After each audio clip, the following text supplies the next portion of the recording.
ও sir আজকে খিচুড়ি করছি, ঠিক আছে, আর ডিম সেদ্ধ। এই বাচ্চারা লাইনে দাঁড়িয়ে পর খিচুড়ি দেওয়া হবে। এই যত ইচ্ছা খিচুড়ি নে, কিন্তু ডিম সেদ্ধ সবাই একটা করে পাবে, বেশি ডিম নিবি না। এই তুমি দেখবে। এই দেখেছো, আরে অঙ্কের টিচার বিজ্ঞানের ম্যামের সাথে তো প্রেম করতে শুনলাম। এই তুই খিচুড়ি কি করেছিস? নুন হয়েছে তো।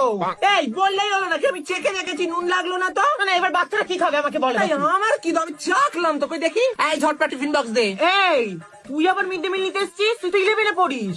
এই 11 দের আবার কিসের মিড ডে মিল? না না, হবে না। না দেখে যে মুখে দাঁড়িয়ে উঠিনি, ভেবে বুঝতে পারবো না।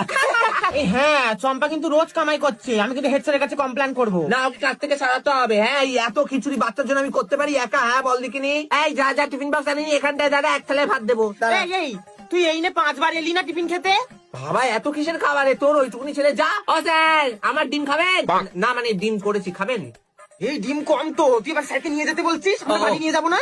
হ্যাঁ স্যার ডিম শেষ হয়ে গেছে। ও স্যার এরকম করলে হবে না, আপনার বাড়ি থেকেও টিফিন আনবেন আবার এখানে এসেও খেয়ে যাবেন। বাচ্চারা কি খাবে? বলছি স্কুলে যে গ্যাস দিয়ে যায় তার সাথে নাকি তোমার প্রেম চলছে? এই না, ও আমারে লাইন মারে, আমি পাত্তা দিই না। এই কেমন দাঁতটা দেখতে না? এই নে এবার বাসনগুলো কে মাজবে? আমি আগের দিন মাজেছিলাম। তোমার তো তোর ডিউটি। দেখ কেমন জালিয়াতি মহিলা। এই তুই শুধু আলুটাকে ছাড়িয়ে এবার বলি মিড ডে মিল করিস? এই তোরা বাড়ি যাবি না, বসে আছিস? এই কত খিচুড়ি বেঁচেছে দেখ। ও এই একটা কাজ কর, ডিম সেদ্ধ গুলো বাড়ি নিয়ে চল, আর খিচুড়িটা চাপ